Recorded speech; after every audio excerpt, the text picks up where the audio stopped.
Everyone, welcome back to my channel.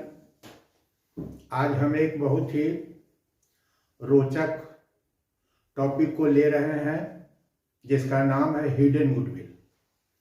Hidden goodwill जैसा कि नाम से ही स्पष्ट है, अदृश्य ख्याति, अर्थात जो प्रश्न में दिखता नहीं है परंतु मौजूद होते हैं। प्रश्न में स्पष्ट रूप से गुडविल दिखाई नहीं देता है, लेकिन इसके बावजूद भी वह क्वेश्चन में मौजूद होते हैं, जिसकी गणना प्राय हम करते हैं और इसको हम एज ए जनरलाइज के रूप में, रोजनामचे के रूप में पुनः उसी प्रकार इसको ट्रीट करते हैं जैसा कि हमने पिछले सारे वीडियो में ट्रीटमेंट को देखे हैं। आज हिडन गुडविल को कैसे निकाला जाता है, कैसे समझा जाए कि किसी भी प्रश्न के अंतर्गत हिडन गुडविल, अदृश्य ख्याति, अनस्पेसिफाइड अमाउंट ऑफ गुडविल, अर्थात एक ऐसी राशि जिसकी कोई व्याख्या प्रश्न में नहीं की गई हो, तो हम उसे प्रश्न में किस प्रकार से निकालते हैं और उसे हम किस प्रकार से ऑड एंड न्यू पार्टनर में इसको ट्रीट करते हैं एज ए जर्नल के रूप में। तो आज हम हिडन गुडविल पर चर्चा करेंगे और इसके अंतर्गत और भी बहुत सारी बातों का जिक्र भी हम करेंगे। गुडविल, हिडन गुडविल, स्वाभाविक रूप से आप किसी भी प्रश्न को बनाएंगे तो गुडविल के संबंध में कुछ करने को कहा जाता है, लेकिन पूरे प्रश्न में कहीं भी गुडविल मेंशन नहीं होता है। तो प्रश्न में गुडविल मेंशन न होना और गुडविल के संबंध में प्रश्न की मांग रखना, इसका मतलब है किसी न किसी प्रकार से प्रश्न में गुडविल मौजूद है जिसे हम देख नहीं पाते, अर्थात उसको हम निकालते हैं और निकालकर एज ए क्वेश्चंस आस्क्ड, जैसा कि पूछा गया उसके अनुसार हम गुडविल का ट्रीटमेंट देते हैं। प्राय किसी भी प्रश्न के अंतर्गत हिडन गुडविल को निकालने के लिए मुख्यतः दो तरीके होते हैं। There are two types to calculate the hidden goodwill. Hidden goodwill हमेशा on the basis of the capital of old and new partners. That means capital of the total firm जिसको कह सकते हैं, combined capital of old and new partners capital कह सकते हैं। यही हमारा आधार बनता है जिसके द्वारा प्राय हम गुडविल को कैलकुलेट करते हैं। तो यहाँ पर हमने 2-3 पॉइंट लिखा है जिसको आप गौर से देखिए, जिसे प्राय गुडविल को निकालने में स्टेप वाइज हम इसका प्रयोग करते हैं। That means ascertaining of the total capital, अर्थात किसी भी फर्म के अंतर्गत कुल पूंजी की गणना किस प्रकार से की जाएगी। हमने ब्रैकेट में कहा combined capital of all and new partners.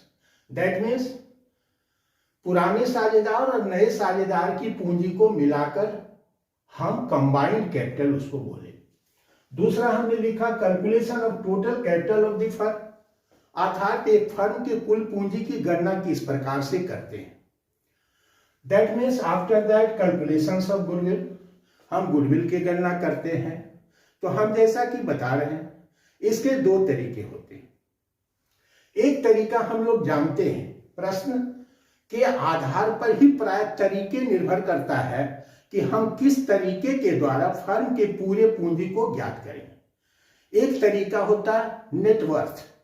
Net worth जैसा कि हम जानते हैं, इसको हम शुद्ध संपत्ति का मूल्य कहते हैं और हम कभी न कभी अकाउंटिंग इक्वेशंस के अंतर्गत इस बात का हमने उल्लेख किया था कि नेटवर्थ का मतलब होता है कैपिटल बराबर assets minus external liabilities.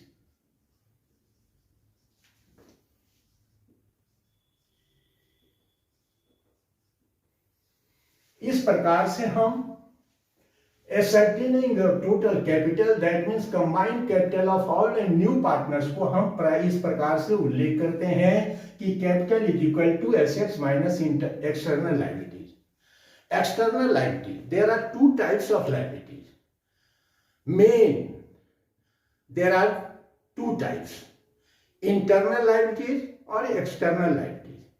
Internal liabilities प्राय हम उस दायित्व को कहते हैं जो प्राय रिलेटेड टू द ऑनर होता है।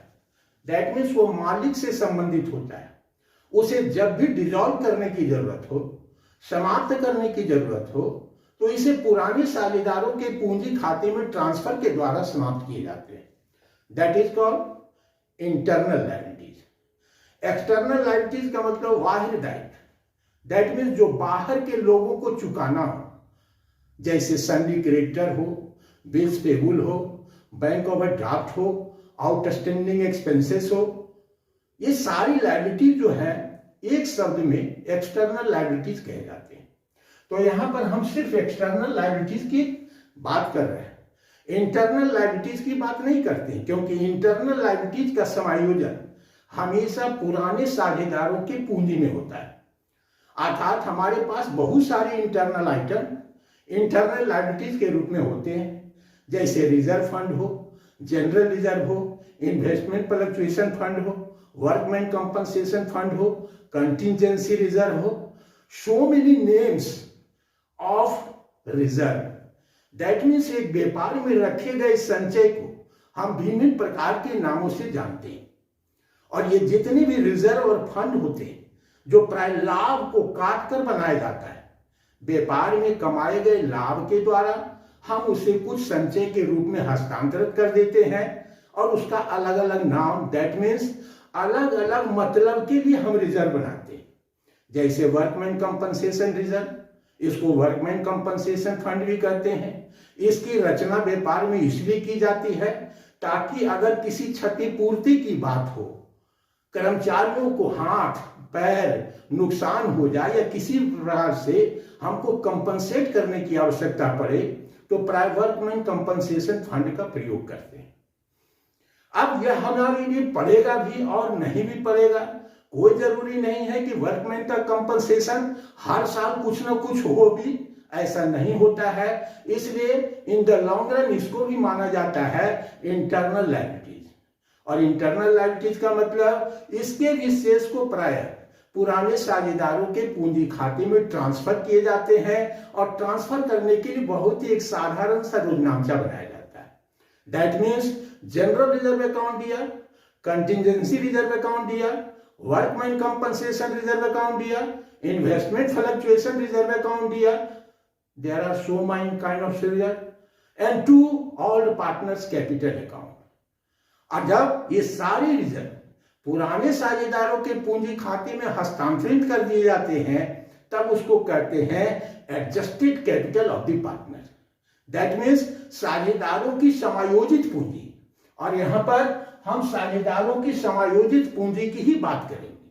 अगर आपके प्रश्न में सिर्फ कैपिटल है, किसी भी प्रकार की इंटरनल लायबिलिटीज नहीं है, तब तो बात ही नहीं है।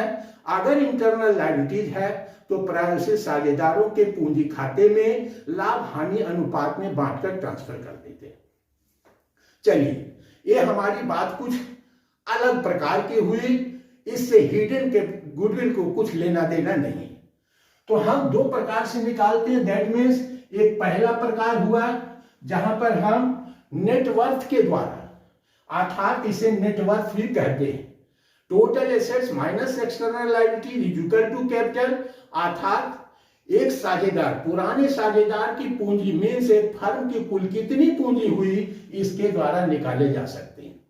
और दूसरा है calculation of total capital of the firm on the basis of, that means यह जो है ऑन द बेसिस ऑफ, जिसको हम बी पॉइंट कह सकते हैं, ऑन द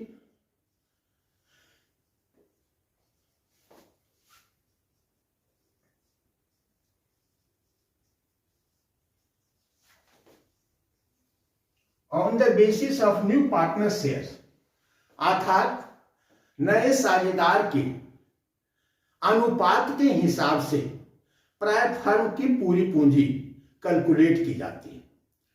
और पूरी पूंजी कैलकुलेट करने के बाद इसे देखा जाता है कि ओल्ड एंड न्यू पार्टनर्स के कैपिटल को मिलाकर कुल कितना होता है। जो एक्सेस अमाउंट इसमें आता है वही गुडविल कहलाता है। यहां पर हम उसको हम करेंगे काम, दिखाएंगे कि किस प्रकार से इसको हम ट्रीट करते हैं। तो ज्यादातर प्रश्न में इसी प्रश्न का उल्लेख होता है, इसी समस्या का उल्लेख होता है। दैट मीन्स हम हर बार प्रश्न के ज्यादातर पूछे जाने वाले जो प्रश्न होते हैं वह on the basis of new partner shares के द्वारा ही प्रायः पहले फर्म की कुल पूंजी ज्ञात कर ली जाती है और इसके बाद एक्सेस कैपिटल निकाला जाता है जिसे गुडविल के रूप में कहा जाता है। हमने यहां पर एक शॉर्ट आउट कुछ क्वेश्चन लिखा है। एक क्वेश्चन हम पढ़ेंगे, आपको समझ में आ जाएगा कि ये भी क्वेश्चन एक पूरा फुल फॉर्म है, लिखने का केवल स्टाइल अलग है। हमने लिखा A and B are partner and their capital 18,000 and 12,000। A B साझेदार है जिसकी पूंजी क्रमशः 18,000 और 12,000 है। सी नया साझेदार एडमिट किए जाते हैं और वह 1/5 शेयर्स के लिए 14,000 रुपया पूंजी लाता है और आपके प्रश्न में मेंशन है कि give the journal entries for goodwill. हम क्या देखते हैं, इस प्रश्न में कोई गुडविल का उल्लेख नहीं है, गुडविल मेंशन नहीं है, फिर भी प्रश्न मांगता है कि give the journal entries regarding goodwill. तो गुडविल हम किस प्रकार से ज्ञात करेंगे? अगर प्रश्न मांगा जा रहा है तो स्वाभाविक रूप से प्रश्न में उसकी मौजूदगी है, प्रायः मौजूदगी है, चाहे वह दृश्यगत हो या अदृश्यगत हो। दृश्यगत जिसे हम देख सकते हैं और दृश्यगत जिसे हम नहीं देख सकते हैं, that means that is a hidden goodwill. तो यहां पर on the basis of new partners के आधार पर हम जानते हैं कि एक साझेदारी में साझेदार जो पूंजी रखता है वह अपने लाभ के हिसाब से ही रखता है। अगर एक नए साझेदार को 1/5 लाभ दिया जाता है और उसके लिए 14,000 पूंजी लाता है तो प्राय total capital of the firm on the basis of the C's shares of profit के द्वारा निकाला जा सकता है। अर्थात इसको हम एक एक नियम के द्वारा, जैसे पहले प्रश्न को हल कर रहे हैं, एक एक नियम के द्वारा गुडविल निकाला जा सकता है। फर्स्ट स्टेप आप लीजिएगा कि चूंकि 1/5 के लिए सी का शेयर्स है 14,000, इसीलिए एक के लिए कितना, दैट मीन्स 14,000 गुना 5/1। दूसरे शब्दों में हम इसको रेसिप्रोकल ऑफ शेयर्स भी कहते हैं। Reciprocals of new partner shares 1/5 का रेसिप्रोकल 5/1 होते हैं, अर्थात यह एक एक नियम पर आधारित है। वरना प्रश्न के अंतर्गत हम reciprocal of new partner shares कह के भी इसकी गणना कर सकते हैं। यह मैथमेटिकल है, इसी का ज्यादातर प्रयोग करना चाहिए। रेसिप्रोकल शब्द लिखने में कोई ज्यादा ये सब रटने का विषय हो सकता है, समझने का विषय नहीं हो सकता है कि यह रेसिप्रोकल आखिर है किस चिड़िया का नाम। तो आप एक एक नियम के द्वारा निकाल सकते हैं। तो इसकी पूरी पूंजी निकला 70,000 रुपया। अब ये 70,000 पूरे फर्म का total capital of the firm है। तो सवाल है क्या total capital of the firm 70,000 मौजूद है फर्म में या नहीं है? तो यहां पर अब वही जानना चाहिए कि होना चाहिए according to the profit ratio total capital 70,000 होनी चाहिए। लेकिन आपके प्रश्न में पूंजी की मौजूदगी कितनी है? तो हम ऊपर वाले को देखेंगे कि combined capital all a new partners, तो कंबाइंड कैपिटल को इसमें घटाएंगे, दैट मीन्स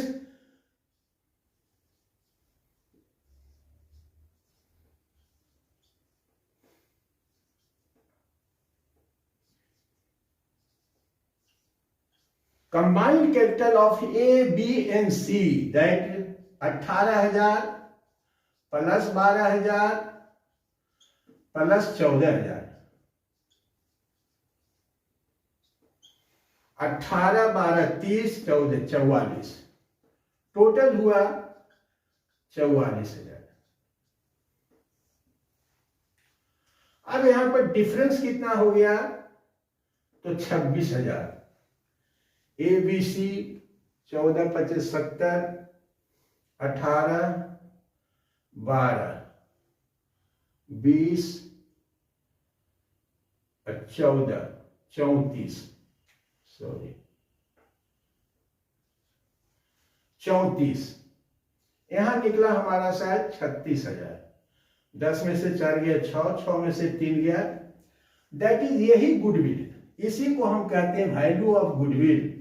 दैट मीन्स ये पूरे फर्म का गुडविल, पूरे फर्म का गुडविल। अब इसमें नए पार्टनर का हिस्सा हम निकालेंगे 1/5। यह पूरे फर्म का गुडविल है। दैट मीन्स इसके 2 ट्रीटमेंट यहां से होते हैं। एक पहला ट्रीटमेंट केवल न्यू पार्टनर के हिस्से से ही गुडविल को ट्रीट करते हैं, और दूसरा हम पूरे फर्म के goodwill, that means full value of goodwill को भी ट्रीट करते हैं। तो इसके बनाने के 2 तरीके हैं। हम एक तरीका पर जा रहे हैं। एक तरीका दैट मीन्स इसका 1/5 शेयर,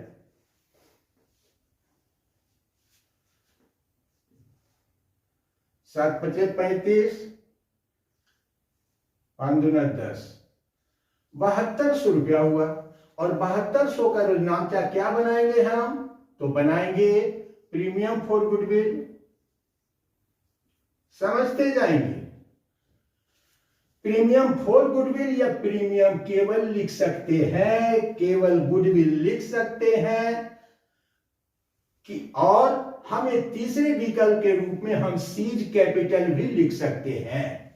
तो हम मौखिक रूप से बता रहे हैं कि ये प्रीमियम को गुडविल भी लिखा जा सकता है, प्रीमियम फॉर गुडविल भी लिखा जा सकता है, और साथ ही साथ सीज कैपिटल भी लिखा जा सकता है।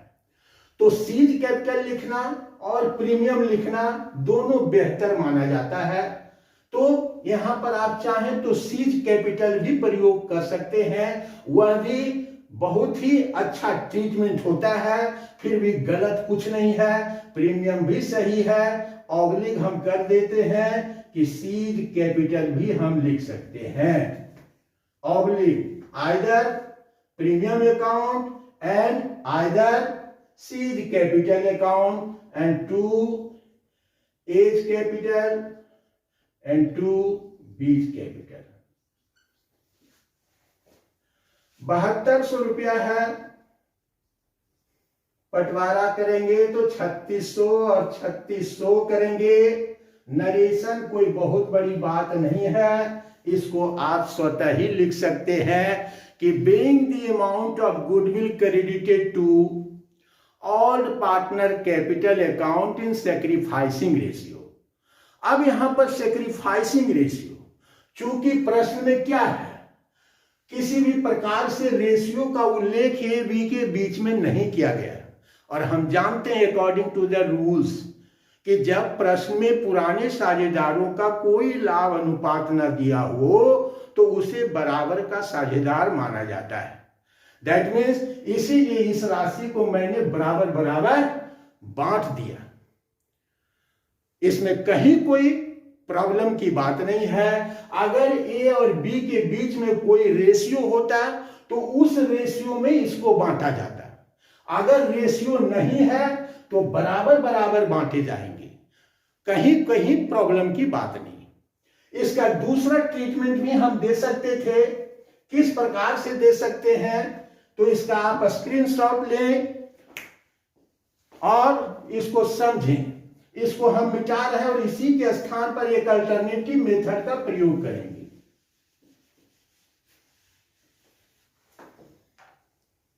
अल्टरनेटिव मेथड में प्राय 36,000 से करेंगे। तो लिखेंगे C's capital DR to A's capital and to B's capital.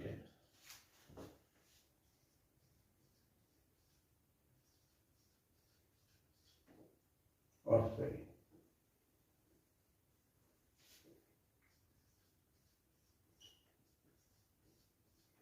18 18 36। अब यहां पर ध्यान देने की बात है, यहाँ सीज कैपिटल नहीं लिखे जाएंगे। यहाँ जब भी लिखे जाएंगे तो गुडविल लिखे जाएंगे। हमने इसे लिखकर मिटाने के पीछे एक कारण है। जब भी फुल वैल्यू ऑफ गुडविल का ट्रीटमेंट देना रहता है तो वैसी परिस्थिति में हम गुडविल शब्दों का प्रयोग करते हैं, सीज के कैपिटल के शब्द का प्रयोग नहीं करते। इस प्रकार से अगर हम रोजनामचा बनाते हैं, पहला रोजनामचा और दूसरे रोजनामचे में क्या अंतर है? अंतर इतना ही है कि पहले रोजनामचे जो हमने बताया वहां पर कोई गुडविल रेज नहीं होता है। दैट मीन्स गुडविल विलुप्त हो जाता है। गुडविल सी के पूंजी खाते से लेकर ए और बी के पूंजी खाते में डाल दिया जाता है। गुडविल शब्द लिखने की आवश्यकता नहीं होती। और ये दूसरा ट्रीटमेंट है, अल्टरनेटिव मेथड, कि गुडविल को प्रायः रेज किया जाता है, अर्थात यह फर्म के बैलेंस शीट में 36,000 रुपया गुडविल के रूप में लिखा जाता है। और जब हम इसका राइट ऑफ करते हैं, और इसको हमेशा ध्यान रखना चाहिए, इसको हमेशा ऑड रेशियो में बांटते हैं। ये बहुत ही ग्रेट डिफरेंस है जो प्राय किसी के द्वारा नहीं बताया जाता है। जब भी हम फुल वैल्यू ऑफ गुडविल को ट्रीट करेंगे, रेज करेंगे, तो हमेशा इसे ऑड रेशियो में पुराने साझेदारों को बांटा जाता है, सेक्रीफाइसिंग रेशियो में नहीं बांटा जाता है। That is the great difference between the two. बच्चे के मन में हमेशा सेक्रीफाइसिंग रेशियो होते हैं, कभी ऑड रेशियो नहीं होते। अगर अचानक किसी बच्चे से क्वेश्चन एराइज कर दिया जाए तो वह सेक्रीफाइसिंग रेशियो की बात करते हैं, ऑड रेशियो की बात नहीं करते हैं। अतः ऐसे गुडविल को रिटेन ऑफ किया जाता है। अगर रिटेन ऑफ नहीं करना है तो ये गुडविल फर्म के बैलेंस शीट में 36,000 के रूप में बना हुआ रहेगा। अगर इसको हम रिटेन ऑफ करते हैं तो यह गुडविल पुनः बैलेंस शीट से समाप्त हो जाएगा। और जब हम इसका रिटेन ऑफ करते हैं तो old and new, that means A's capital, B's capital and C's capital, तीनों को डेबिट करते हैं। एंड टू गुडविल, ये तीनों में न्यू रेशियो में इसको राइट ऑफ किया जाता है। That is the difference between the first method and alternative method. इसको जब भी यहां तीनों साझेदारों में बांटेंगे, दैट मीन्स जब भी हम सभी साझेदारों को लेंगे तो हमेशा न्यू रेशियो में लेंगे, चाहे ऑन बिहाफ ऑफ किसी के बिहाफ में हम ऐसा अगर काम करते हैं तो हमेशा न्यू रेशियो का प्रयोग होता है, जहां पर सभी साझेदार को लेने की आवश्यकता हो। That's all.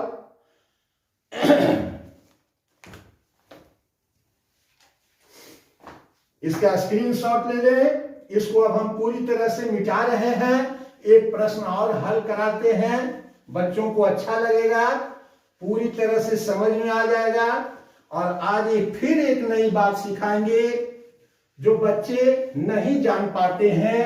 अंतिम समय तक बच्चों के मन में यह बात नहीं आ पाती है कि गुडविल का ऐसा भी ट्रीटमेंट होते हैं।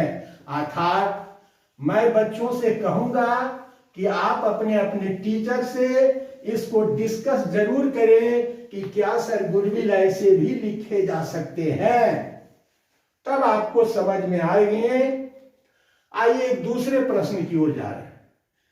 सिंपल सा प्रश्न हम लेते हैं, उसको हम समझाते हैं। A and B whose capital 8,000 and 6,000, C admitted for 1/4 share, they brings capital 8,000। Goodwill का कोई उल्लेख प्रश्न नहीं है, फिर भी प्रश्न कहता है कि make the journal entries regarding goodwill. तो हम प्रश्न में क्या देखते हैं, गुडविल तो है नहीं। तो वैसी परिस्थिति में पुनः हम उसी नियम का प्रयोग करेंगे। नए साझेदार के हिस्से के अनुसार फर्म की कुल पूंजी जानी जाएगी। तो हम क्या कहेंगे, चूंकि 1/4 के लिए नए साझेदार की पूंजी 8,000, इसीलिए एक के लिए कितना, तो बहुत सिंपल सा है, 8 अर्थात 32,000। 32,000 गुडविल निकल गया। अब इसके अंतर्गत combined capital of A and B सी,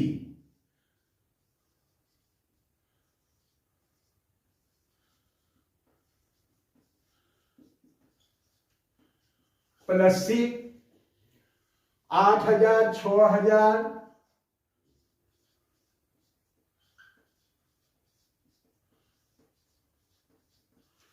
8 8 16, 22, 22,000, अर्थात गुडविल का मूल्य हुआ 10,000। That is the value of goodwill. इतना का स्क्रीनशॉट ले लें। अब फिर यहां बताते हैं,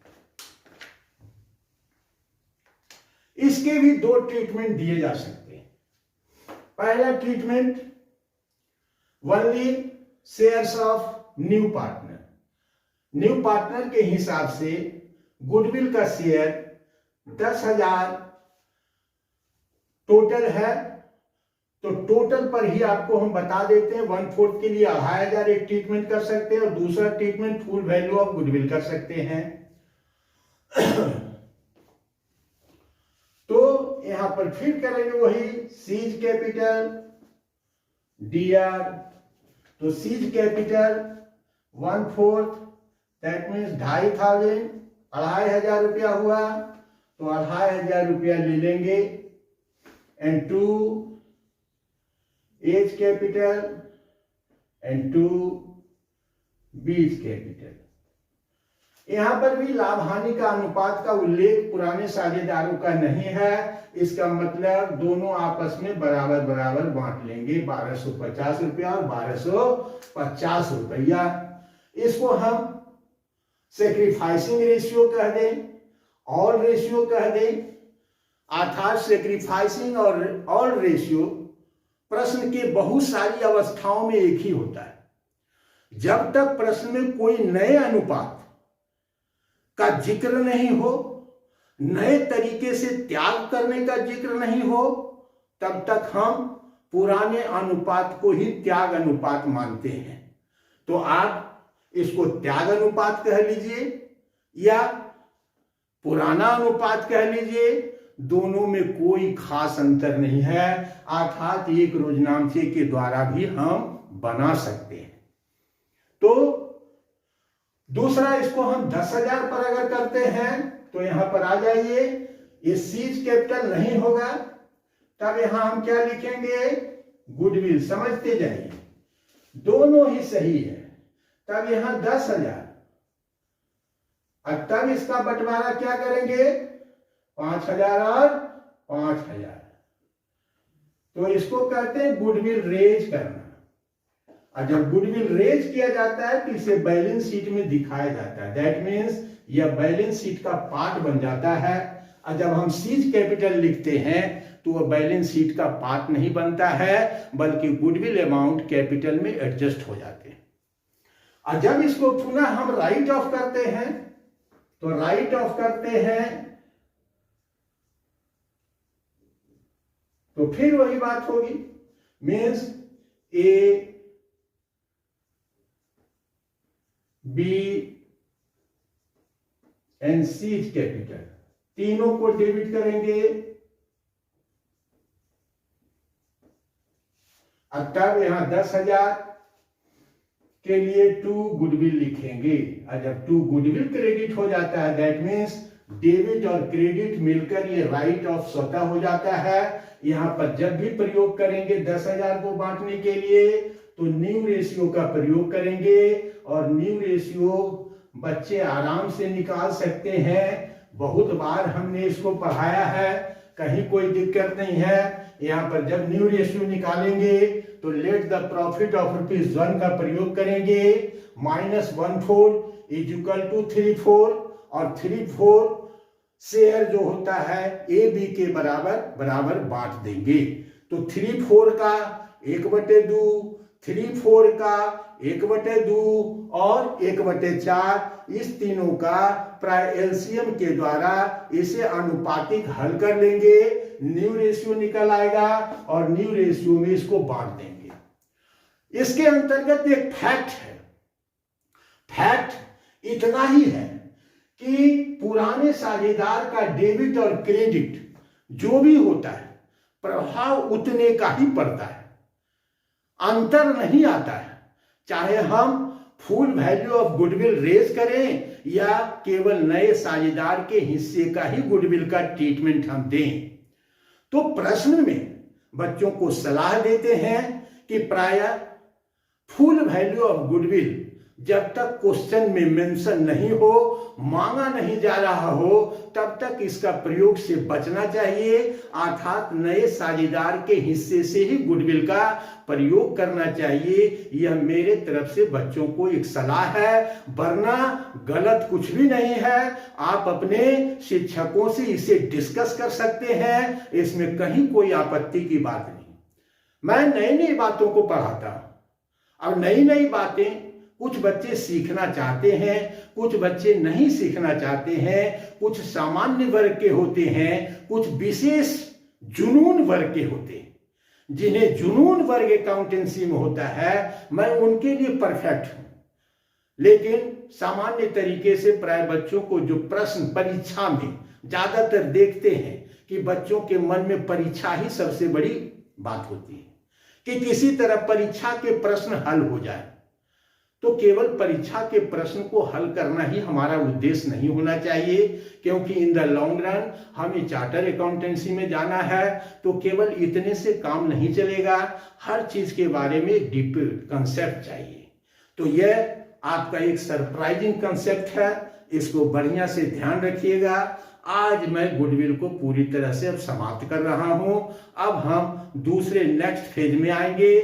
नेक्स्ट फेज के अंतर्गत मैं रिवैल्यूएशंस की बात करूंगा, और रिवैल्यूएशन इतने अच्छे ढंग से आपको समझा देंगे कि पुनः समझाने की कोई आवश्यकता नहीं होगी। तो बच्चों, अगर अभी तक आपने मेरा चैनल सब्सक्राइब नहीं किया है तो जरूर सब्सक्राइब कर लें, ताकि आप रात दिन नए नए कॉन्सेप्ट को, डीप कॉन्सेप्ट को पढ़ सकें। सामान्य कॉन्सेप्ट प्राय सभी सामान्य के द्वारा पढ़ाए जाते हैं। तो दैट्स ऑल, आज के लिए इतना ही। मेरे चैनल को सब्सक्राइब कीजिए, शेयर कीजिए, लाइक कीजिए, मुझे खुशी मिलेगी और आपको भी इस बात का लाभ मिलेगा। धन्यवाद।